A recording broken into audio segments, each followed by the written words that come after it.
여러분 안녕하십니까? JTB 뉴스입니다. 현대중공업과 GM 사태의 충격이 지역 경제를 넘어 이제는 인구에까지 미치고 있습니다. 지역을 등지는 근로자들이 늘면서 인구 감소세에 가속도가 붙고 있습니다. 첫 소식 송창용 기자입니다. 군산조선소가 문을 닫은 뒤 4,500여 명이던 근로자는 현재 400명도 채 남지 않았습니다. 그나마도 어렵게 다른 일감을 구해 명맥을 유지하다 보니 내일을 기약하기 어렵습니다. 인력은 다 흩어졌죠. 그 인력 자체도 지금 일거리가 떨어지면 전체적으로 딱 흩어져야 되는 그런 상황이죠. GM 군산공장도 2천여 명의 근로자 가운데 1,000명의 희망퇴직이 결정돼 이미 일부는 군산을 떠난 상황. 이 같은 상황이 고스란히 인구에 반영되기 시작했습니다. 일터를 잃은 근로자들이 타지로 떠나면서 지난 1, 2월 2달 동안 도내 순유출 인구는 4천여 명. 지난해나 2016년에 2배에 가까운 규모입니다. 대부분 일자리가 다 경기도 쪽에 많이 있더라고요. 왜 그러면 그쪽은 이제 뭐 기아라든가 현대라든가 부품업체들이 좀 있고 그래가지고. 문제는 이 같은 상황이 이제 시작이라는 겁니다. GM이 군산공장의 남은 인력 500여 명의 희망퇴직을 추가로 실시하겠다고 밝힌 만큼 결국 전체 직원 2,000명이 모두 떠나야 할 형편입니다. 협력업체 직원 10,000여 명 가운데 상당수도 일터를 잃게 됐지만 대책은 막막합니다. 이 자동차 공장에서 종사하시는 분들은 사실은 해고되거나 실직을 하면 재취업의 기회가 굉장히 좁습니다. 간판 산업의 이딴 위기가 인구에도 뚜렷하게 반영되기 시작하면서 전북 경제가 점점 더 깊은 수렁에 빠져들고 있습니다. JTB 뉴스 송창용입니다. 군산을 고용과 산업 위기 지역으로 지정하기 위한 정부 합동조사가 진행됐습니다. 조사단은 협력업체와 근로자, 상공인들의 절박한 목소리에 귀를 기울였습니다. 김진형 기자입니다. 고용부와 산업부의 합동조사단이 고용산업위기 지역 지정을 앞둔 군산을 방문했습니다. 합동조사단은 지역 상공인, 협력업체, 근로자들과 잇따라 간담회를 열고 절박한 목소리를 들었습니다. 협력업체들은 업체들의 연쇄 파산을 막을 수 있는 대책을 호소했고 근로자들은 실직에 따른 생계 지원을 요구했습니다. 우리가 장기적으로 어떻게 하면 공장을 유지하고 살아나갈 수 있느냐 하는 쪽에서 좀 검토를 해달라. 아직까지 어떤 법에서 지원하는 내역이 확실치 않다 보니까 제도는 만들고 있는데 아직까지 저희한테 실질적으로 돌아오는 건 없습니다. 전라북도와 군산시는 절망에 빠진 지역 경제를 살리기 위해 일자리 창출과 산업구조 고도화 등의 3조 6천억 원이 필요하다는 점을 강조했습니다. 이런 상황을 잘해서 정말 정부에서 우리 어려운 군산 쪽 이끌어 주시면 참 고맙겠습니다.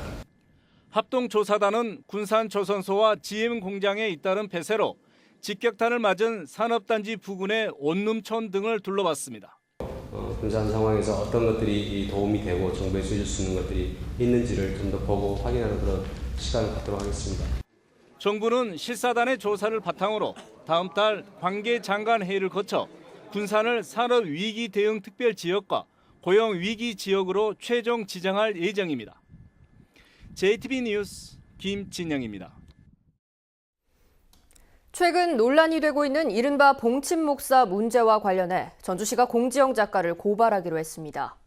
공 작가는 봉침 목사가 설립한 복지시설에 문제가 있었지만 전주시가 소극적으로 대응했다고 비판했는데요. 하지만 전주시는 적절한 행정행위였다고 반박했습니다. 보도에 하원호 기자입니다. 인터넷 언론을 통해 보도된 공지영 작가의 인터뷰 내용입니다. 공 작가는 여 목사가 설립한 장애인 단체 위법성에 대한 행정처리 문제를 3년 전쯤 김승수 전주시장과 상의했지만 행정처리를 하지 않고 있다가 지난해 9월 SBS에 이 사건이 공개되자 여론에 밀려 이 장애인 단체에 승인 취소 공문을 보냈다고 주장했습니다. 이에 대해서 전주시는 기자브리핑을 갖고 공 작가가 문제를 제기해 곧바로 사실조사에 들어갔고 장애인 단체를 직권 취소할 때까지 행정 절차를 적절하게 이행했다고 반박했습니다.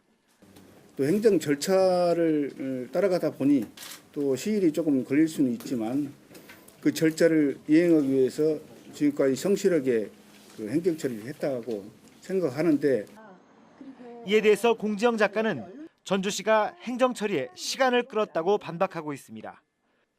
본인이 2016년 4월에 문제를 제기했지만 전주시의 직권 취소 결정이 나올 때까지는 1년 6개월이 걸렸다는 점을 근거로 들었습니다.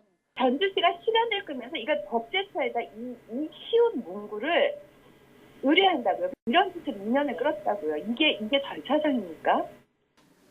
전주시는 복지환경국장 명의로 공지영 작가를 명예훼손 혐의로 전주지검에 고발한다는 계획입니다.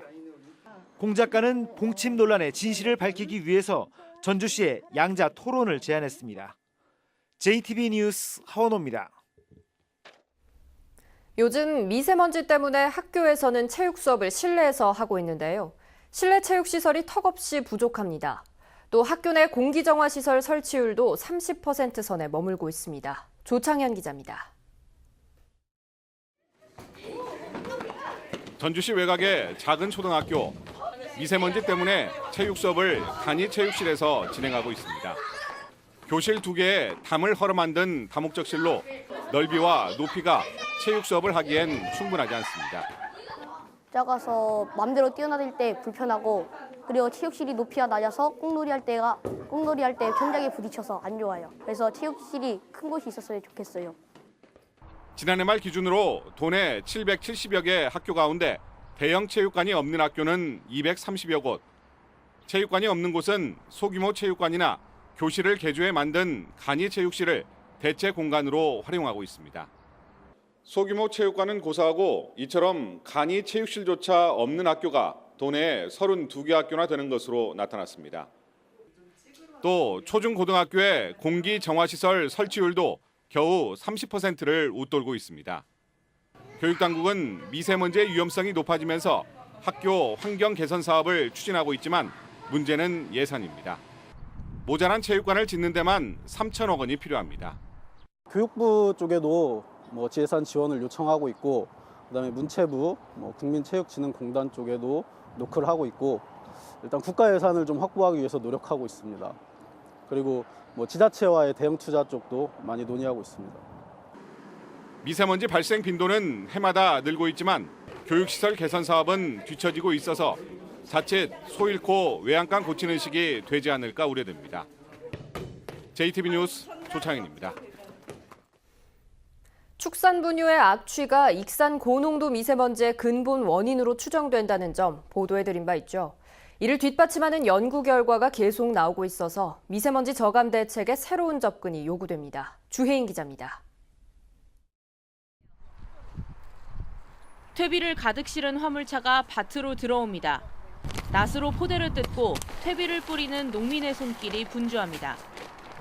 주로 이거 봄에 이렇게 논밭에 퇴비나 액비 형태로 뿌린 축산 분유가 미세먼지 원인 가운데 하나로 지목되고 있습니다. 지난해 환경부가 발표한 연구 결과에 따르면 국내 미세먼지의 75% 이상은 대기 중 오염물질이 뭉쳐서 만들어진 것으로 나타났습니다. 이때 중요한 역할을 하는 건 암모니아입니다. 대기 중에 배출된 암모니아가 아황산가스나 질소산화물과 반응하면 황산암모늄과 질산암모늄으로 바뀌는데 이것이 바로 초미세먼지이기 때문입니다. 전문가들은 농축산업을 국내 암모니아 배출량의 78%를 차지하는 주요 배출원으로 추정하고 있습니다. 가축 분유로 만든 퇴비, 축사와 저장시설에 있는 가축 분유 등에서 암모니아가 발생하기 때문입니다. 때문에 암모니아를 미세먼지의 주요 발생원으로 보고 대책을 마련해야 한다는 지적이 나오고 있습니다. 암모니아 농도 수축 상황이 잘 알아야지 그런 얘기를 더 정확하게 해야 되는데 우리나라는 아직까지 그런 자료도 아직까지 축적이 많이 안 돼 있거든요. 현황을 잘 모르는 상태이기 때문에 이것들을 좀 조사해봐야 된다. 그리고 만약에 그런 것도 효과가 있다라면, 그리고 우리가 정말로 잘 관리할 수 있다라면 대책에 넣어야 된다, 이런 쪽이죠. 점점 심해지는 미세먼지에 대한 근본 대책이 시급해지면서 자동차 이부제, 노후차 폐차 같은 기존 대책에서 벗어난 다각적인 접근이 필요해 보입니다. JTB 뉴스 주혜인입니다. 올해로 19번째를 맞는 완주 삼례 딸기 축제가 내일부터 시작됩니다. 수도권 기업 2곳이 김제 지평선 산단에 투자를 결정했습니다. 나금동 기자입니다. 완주 삼리의 딸기 축제가 내일부터 사흘 동안 삼리의 행정복지센터 야외 공연장에서 열립니다. 이번 축제에서는 딸기 수확 체험 등 다양한 행사가 열리고 딸기를 싸게 살 수 있습니다. 김제시가 수도권 기업 2곳과 지평선 산업단지 투자 협약을 맺었습니다.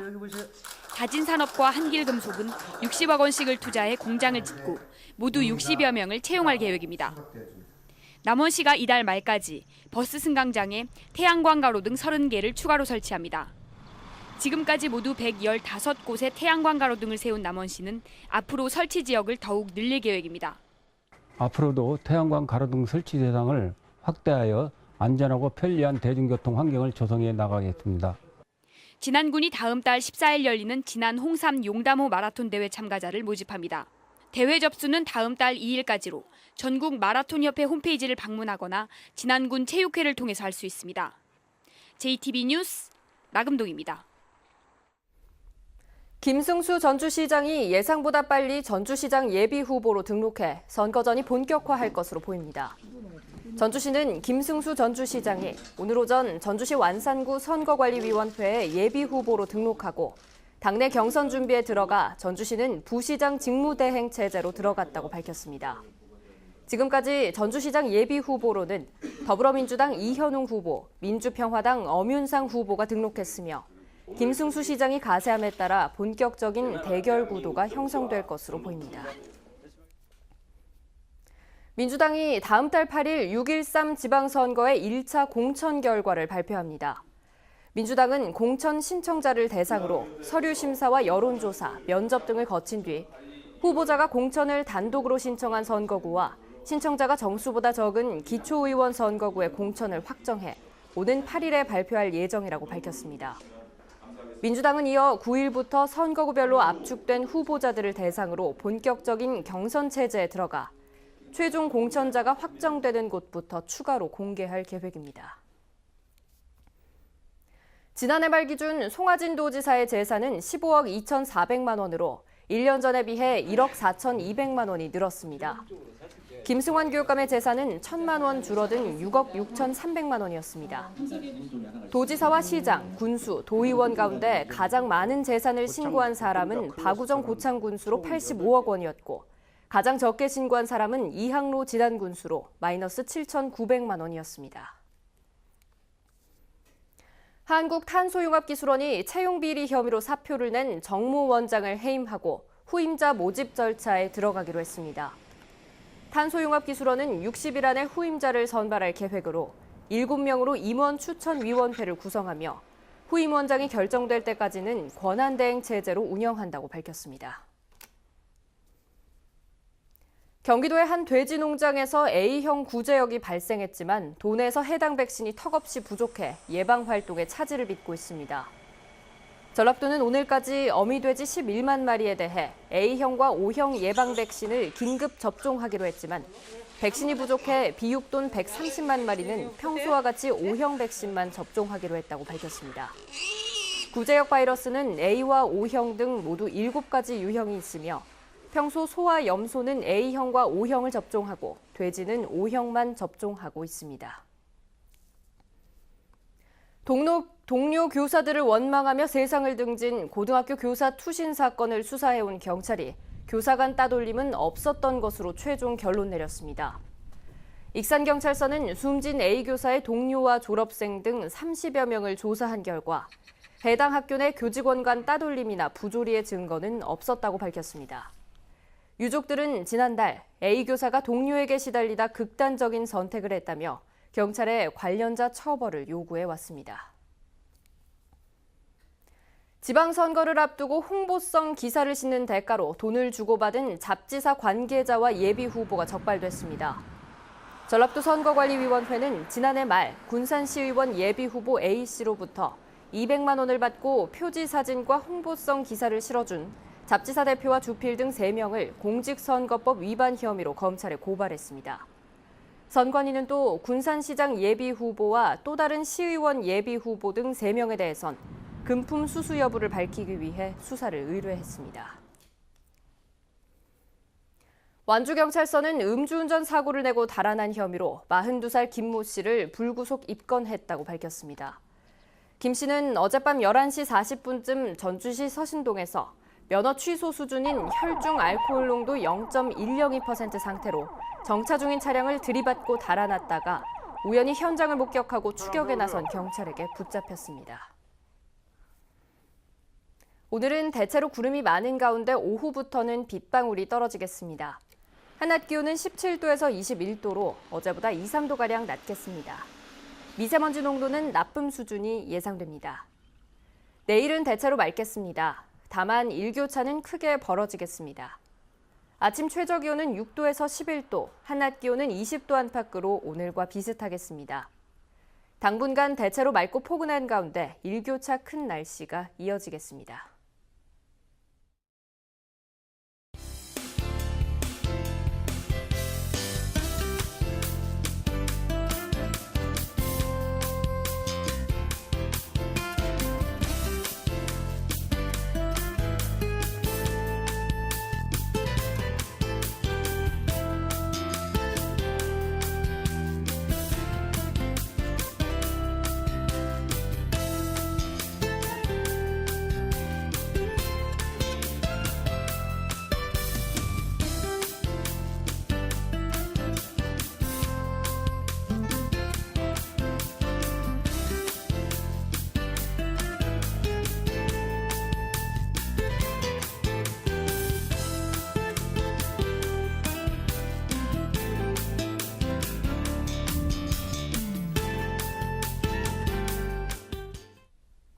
JTB 뉴스를 마칩니다. 함께해 주신 여러분 고맙습니다.